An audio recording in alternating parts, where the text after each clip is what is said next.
अस्सलामुअलैकुम welcome to my YouTube channel doctor Shubhriyaz. तो everyone, आज का हमारा टॉपिक है डिमॉल face wash anti acne and whitening face wash के ऊपर बात करेंगे। इसकी सबसे पहले अगर आप हमारे चैनल पर न्यू हैं तो चैनल को सब्सक्राइब करें, लाइक करें, बेल आइकन को दबा दें गाइस।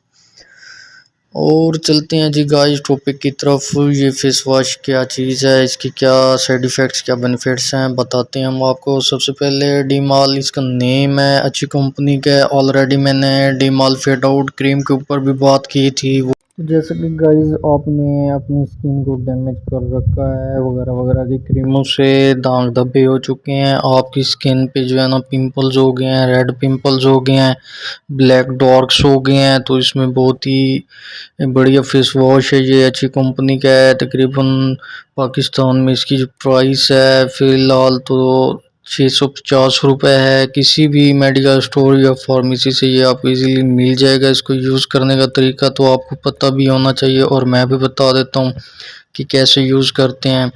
अगर आप कोई और यूज़ कर रहे हैं कॉस्मेटिक्स फेस वॉश तो उसको छोड़ दें। ये मेडिकेटेड फेस वॉश है, अच्छा है और ये ब्रांडेड है। आप इसको ज़रूर ट्राई करें, आपको जो इसके रिज़ल्ट्स मिलेंगे। और इसको यूज़ कैसे करना है, जैसे आप रोज़ाना फेस वॉश से मुंह धोते हैं, सोप से मुंह वॉश करते हैं, तो ऐसे ही इसको जो है ना बिल्कुल ही हाथ पे ले लेना है थोड़ा सा, सुबह शाम या दिन में एक मरतबा या दो मरतबा, जैसे आपको इजी लगे उसी तरीके से आप इसको ट्राई करते रहें। इंशाल्लाह आपकी जल्द एक तो ग्लोइंग और निखार लेगी, दूसरे नंबर पे वाइटनिंग के असरात भी आपको महसूस होंगे, तीसरे नंबर पे गाइस आपके पिंपल्स भी डेड हो जाएंगे। तो गाइस वीडियो अच्छी लगी हो तो कमेंट्स में ज़रूर बताइएगा। देखते रहिए शुभ प्रयास। अल्लाह हाफिज़।